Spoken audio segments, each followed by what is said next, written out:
Welcome to another episode of Living with Purpose. Today we have Sunny Singh. Sunny is created this extraordinary life for himself, starting off from India, creating a major company, but most interestingly, he's now focused on well-being and holistic living. And with his work both in India and the US through the Roundglass Foundation and the Roundglass Center, he's changing the lives of millions of people around the world. So please join me in welcoming Sunny Singh. Sunny, welcome to Living with Purpose. Thank you, Akhtar, for inviting me. I'm looking forward to our conversation. Yeah, and you've always been living a life with purpose, or your company became your purpose. The work that you're doing now with kids, especially kids and sports, is your purpose. Your work with wholeness and healthy living has become your purpose. So talk a little about your journey to our viewers. Here is this kid from India, shows up into this country, and then what happens? Yeah, I think when you look at and think about purpose, a lot of people struggle with what is, how do I define what purpose is? And I never thought about these things early in my life. I just did what I believed in. If I believed something I wanted to do, I did it, no matter how small or big. If there was a business I wanted to start it because, hey, this is what I want to do. And sometimes what happens is you think what is your purpose is just exploration of finding your purpose.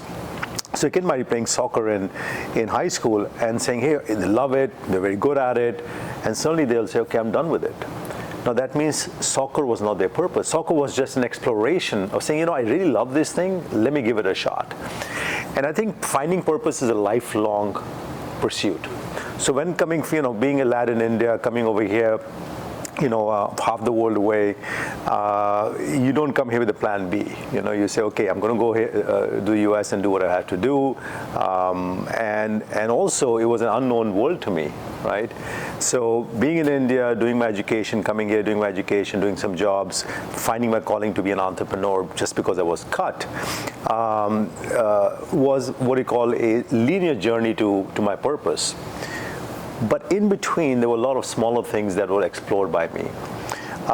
When I was doing my bachelor's, I was not clear where I want to be in life. And so I took something so I could just study or whatever in my college.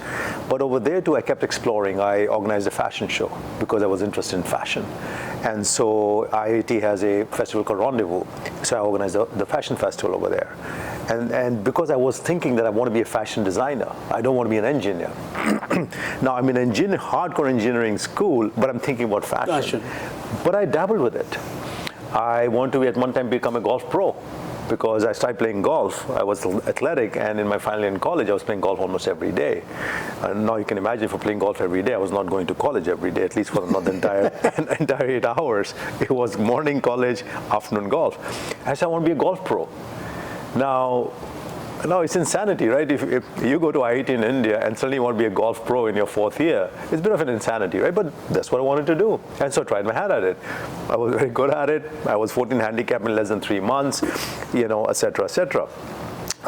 So that is, exploring or identifying and finding your purpose.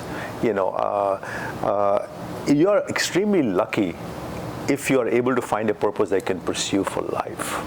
You have darn lucky if you do that. Yes. People explore because either they want to do something, they like the idea of the results of that purpose, for which it defeats the purpose of the purpose, so to speak, right?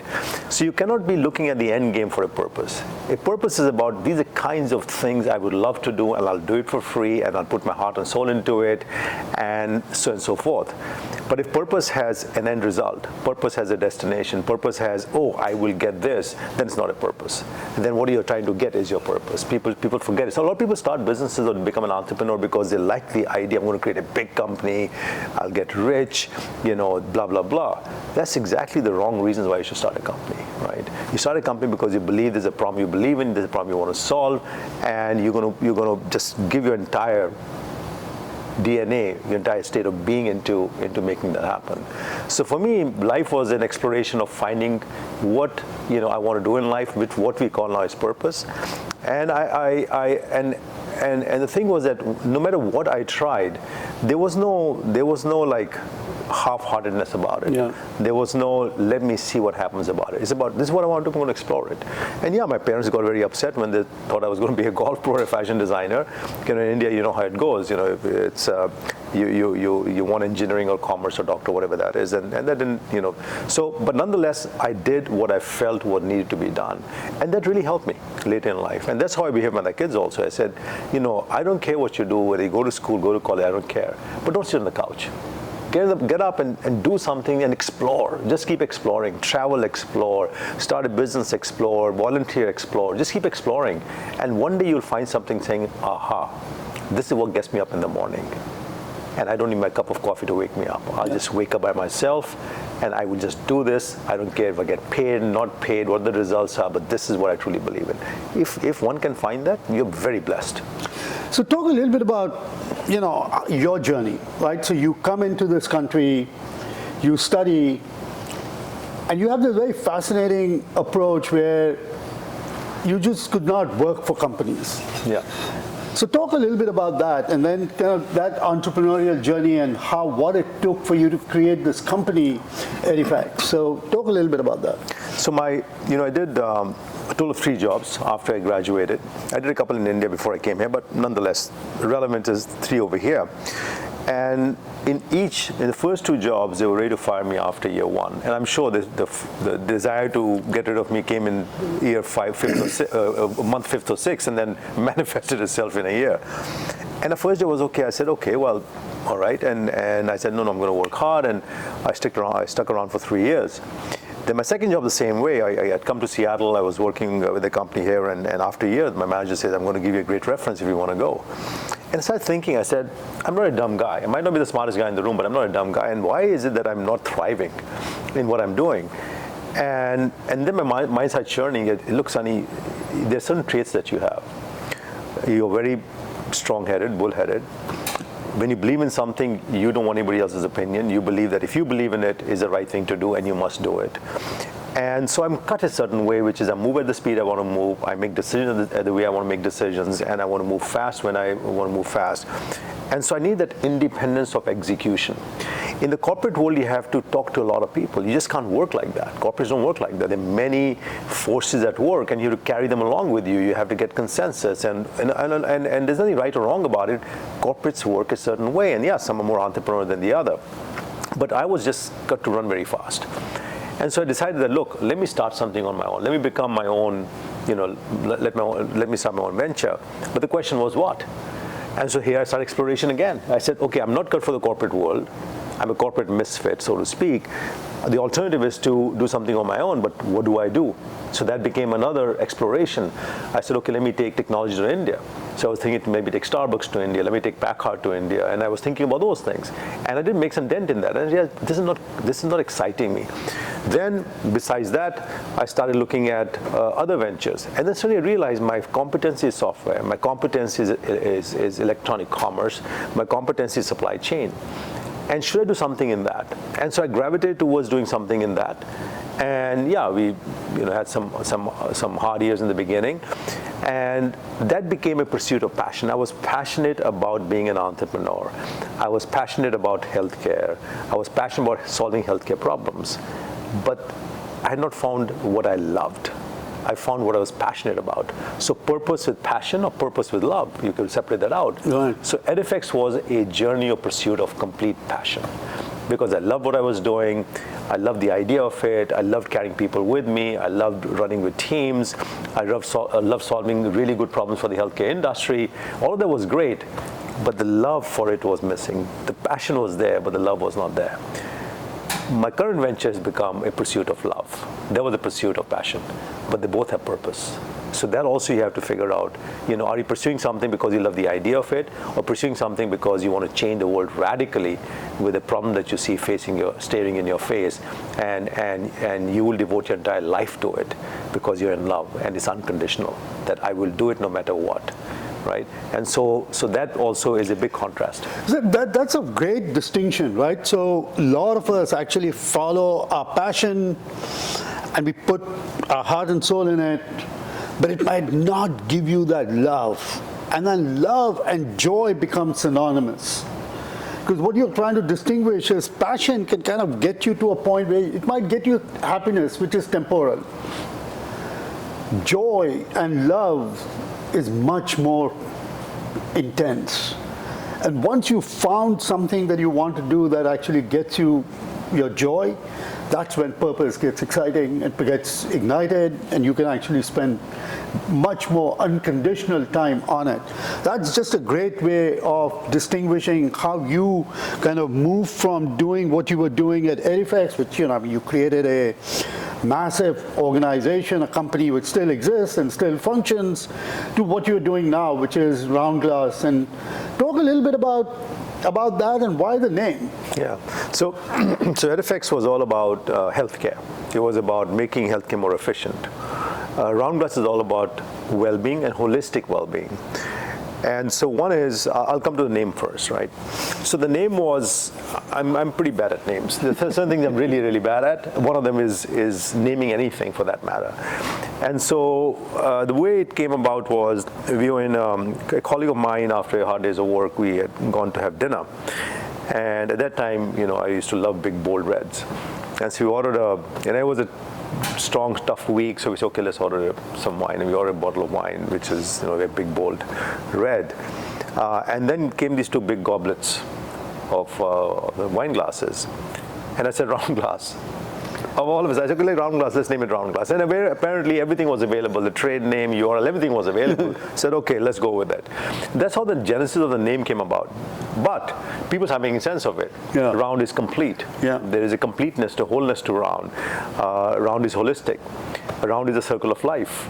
And when you look at it, we are all about living. We are all about living well. And glass becomes transparent. That means you have authenticity. Becomes reflective. That means you have reflection. These are very fundamental tenets of holistic well-being. So it just started making sense. So that's how the name came about. But the idea of Roundglass was my disenchantment and total disillusionment of how the healthcare system works. It's almost like, somebody say, I finally found purpose in my life. You can say that. I said, this is wrong. The way our healthcare system functions and the way we take care of our people, we spend more than $4 trillion in our country. For $4 trillion plus, I can offer a concierge health plan for every person in America. Every person. Concierge health plan where the doctor will come and see you. You won't have to go to the hospital. Yeah. Including all the treatments that follow in a reasonable amount of time. Reasonable means that as and when you want it, So when I looked at the healthcare system and I knew the inner workings of it because of my first company, Edifex, I realized that this is not right. And so I was not planning to do anything after Edifex. I said, okay, I've been there, done that. There was no chase in me. Money never mattered to me in the first place, won't matter to me now. And so I said, I'm going to now devote my life to enabling people to live a life of holistic well-being, to living well. Because mental health, mental unrest, lack of mental resilience is an epidemic. How our healthcare system works, not taking care of our society, not taking care of our kids, and I see what's happening. I see the inner working of this war called our healthcare industry, and it was really pathetic. And so the whole idea, I'm going to put myself in service of, and I was always following holistic well-being, right? I've been doing it. It was part of my life for the last 10 plus 20, almost 20 years. And I said, this is the way. If we show people how to live, if we tweak the lifestyle, we're going to see something. We're going to see a miracle unraveling, right? And what will happen is that our healthcare entities then will start focusing on preventative and pre-preventative. If you go to the doctor today for a physical, you will get an appointment later than you will if you want to just go say, hey, I'm having a cold. So they don't put importance on physicals. When you get a physical done, they're all as good as useless. They're as good as useless. They will hardly tell you anything. The blood test is not adequate. The amount of tests they do, also blood is inadequate if they do it at all, kind of things they check for. And if you're doing a physical once a year, that's not good enough. I get my blood test done every 4 months, and it's exhaustive. right?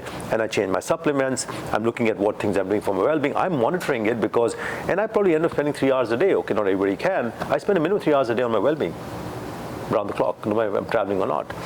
And well-being is just not about doing yoga or getting the gym, etc. Just FYI.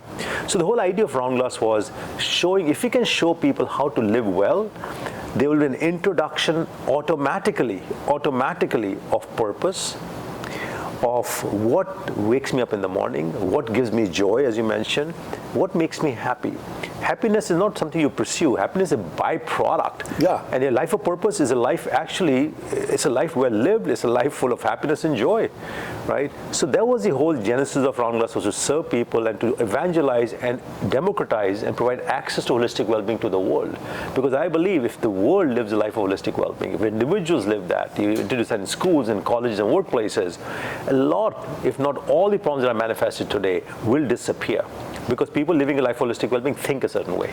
So, just for our listeners, from your sense, what is holistic well-being? Holistic well-being for me is how do you take the physical part, the body, the mind, the emotional part, the mental part, and your soul. How do you bring the whole body together? When we look at our body, we predominantly look at physically how we're doing. Yeah. We go to the gym, we will run, whatever that is. But that's a very small part of your well-being, very small part of your well-being.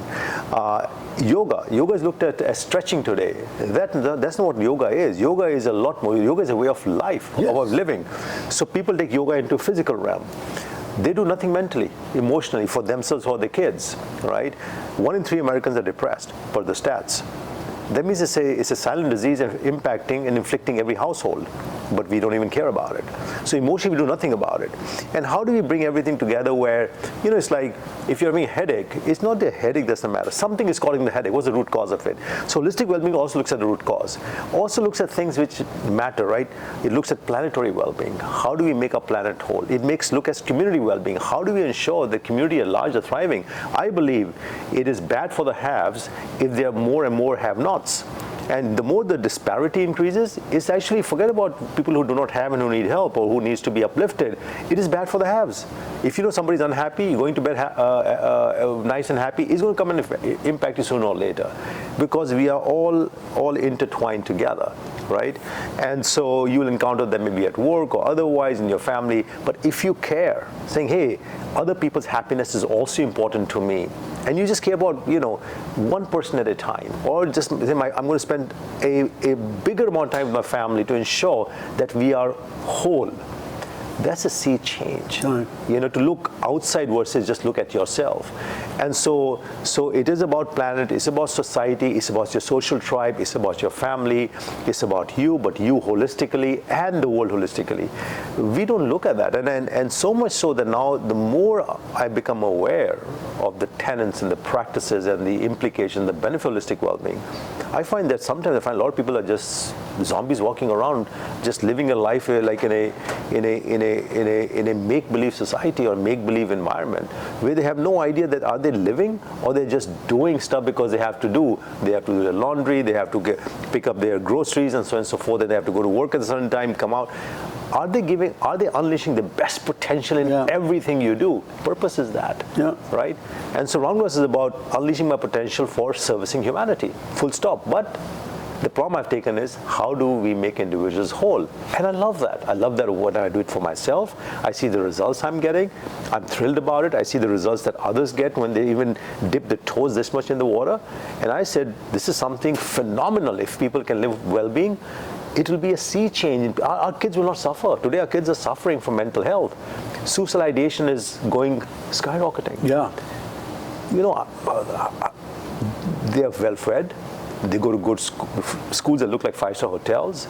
They have a good life. There's so many choices of what they can do in life. Yet they are so unhappy. Yet they are mentally so fragile. Something must be missing. Are we bad parents? I think no parent will say I'm a bad parent, generally speaking. Right? So what are they blaming? Who are they blaming? Blame is easy.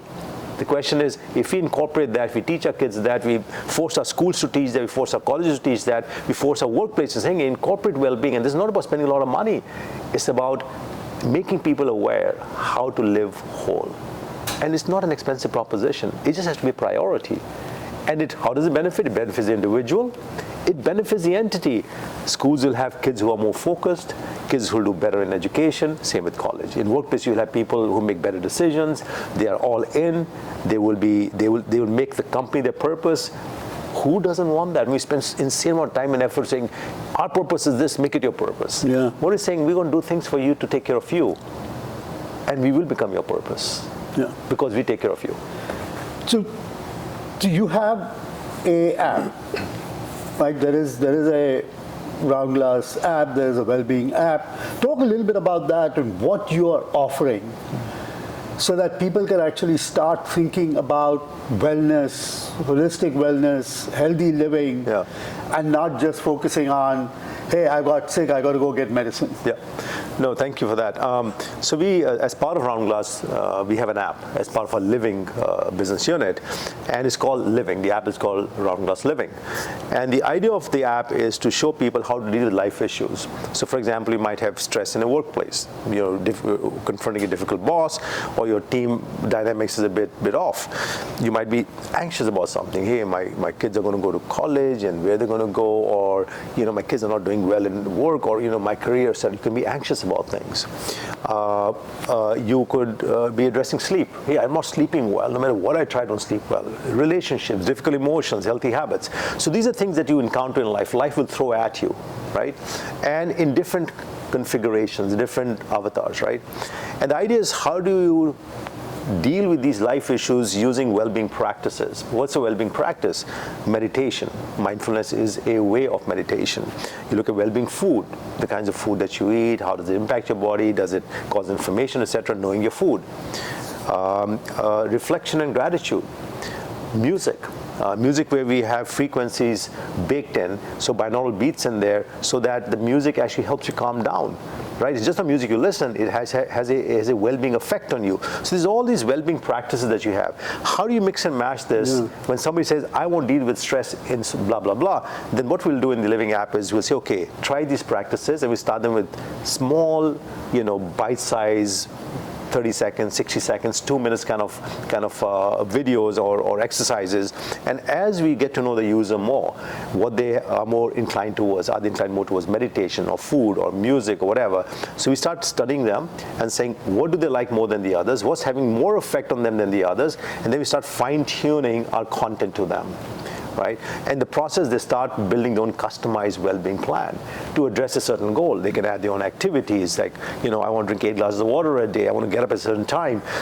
I want to go for a walk at a certain time. So it's not just listening or watching content that we have in meditation, etc., but there's all these modalities. So the idea is, how do you combine these modalities, personalize and customize over time to address a particular issue that they are facing. And then we give them the tools to enable them to deal with it any time. That stress won't come to you, but if when stress comes to me, these are the kind of things I do. So it basically builds your ability and your resilience, or gives you the tools to deal with any life issue.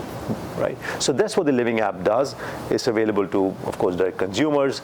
We give it in schools because mental health is big in schools, in colleges. So we have very specific content for kids and teens and college students. We have very specific content for elite athletes, for that matter. So we offer that to workplaces, to colleges, to schools, and to individuals. So again, it's Roundglass Living. It's an app. You can get it on all of the devices. So just check it out. I use it. It's actually fantastic. So you just mentioned the word athletes. I know that you are very much into sports. Yeah. You grew up in a sports family. Your father was one of India's Olympic hockey players. You want to be a professional golfer. But now you're into soccer. And there's amazing work that you're doing in India around soccer. I just read what you posted this morning with the U12 kids in Punjab. 300 teams participated in soccer. So talk a little bit about, why sports is so important, athleticism is so important for you as part of this whole journey. So I believe, number one, sports teaches you things that going to school doesn't teach you. A book won't teach you, or a teacher won't teach you. And that can be an individual sport or a team sport. It just has a certain effect on your brain. If you're playing a team sport, how do you play in a team environment? How do you watch for each other? How do you know what others are doing so that you can leverage their position on the field to do whatever? Sports teaches you a number of things. Besides, it makes you stronger physically, it makes you stronger mentally also, because to go into a game knowing that, my God, the team could be good, getting beat, and suddenly you have to react to it, it teaches you a lot of things when it comes to mental and physical and all the other areas. So I think sports is very, very critical for the overall development, for the overall holistic development of a human being. And therefore, you should always play some sport. Just for the, and for me, even walking every day is a sport. Anything that makes you move is sports. Yeah.